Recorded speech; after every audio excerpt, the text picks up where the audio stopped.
വ്യാജരേഖകൾ ചമച്ച് Kerala state amateur boxing association പിടിച്ചെടുത്തെന്ന് പരാതി. ഹൈക്കോടതി നിർദ്ദേശപ്രകാരം കൊല്ലം വെസ്റ്റ് പോലീസ് 22 പേർക്കെതിരെ എഫ്ഐആർ രജിസ്റ്റർ ചെയ്തു. അസോസിയേഷന്റെ നിലവിലെ ഭാരവാഹികൾക്കെതിരെയാണ് കേസ്. 2018 ബോക്സിംഗ് അസോസിയേഷനിൽ തെരഞ്ഞെടുപ്പ് നടന്നത്.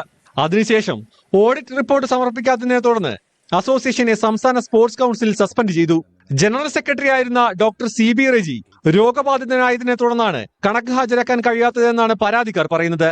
ഇദ്ദേഹം മരണപ്പെട്ടതിനു ശേഷമാണ് വ്യാജരേഖകൾ ചമച്ച പ്രതികൾ അസോസിയേഷൻ കൈയടക്കിയതെന്ന് എഫ്ഐആറിൽ പറയുന്നു. പുതിയ സംഘടന ഭാരവാഹികൾ ഇവിടെ വന്നിട്ടുണ്ട്. അതായത് 2004 രജിസ്റ്റർ ചെയ്ത സംഘടന, അതിനുശേഷം സെക്രട്ടറിയാണ് ഇതെല്ലാം മാനേജ് ചെയ്തുകൊണ്ടിരുന്നത്.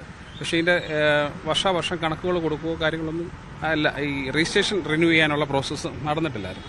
അത് മനസ്സിലാക്കിക്കൊണ്ട് കുറേ ആൾക്കാർ വന്ന് ഇതിൻ്റെ സംഘടനയുടെ രജിസ്ട്രേഷൻ ഡ്യൂപ്ലിക്കേറ്റ് ആയിട്ട്, അതായത് വ്യാജരേഖകൾ, ഈ കാണുന്ന ഈ വ്യാജരേഖകൾ ഉപയോഗിച്ച് അവർ പുതുക്കി. ഇതേ രേഖകൾ ഉപയോഗിച്ച് സ്പോർട്സ് കൗൺസിലിന്റെ അംഗീകാരവും നേടി. ഇവരിൽ ചിലർ സ്പോർട്സ് കൗൺസിലിന്റെ ടെക്നിക്കൽ കമ്മിറ്റിയിലും ഇടം പിടിച്ചു.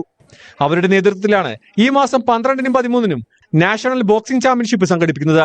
ഇത് നിയമവിരുദ്ധവും യോഗ്യരായ കുട്ടികളുടെ അവസരം നിഷേധിക്കുന്നതുമാണെന്നാണ് പരാതിക്കാരുടെ ആരോപണം. ന്യൂസ് 18 തിരുവനന്തപുരം.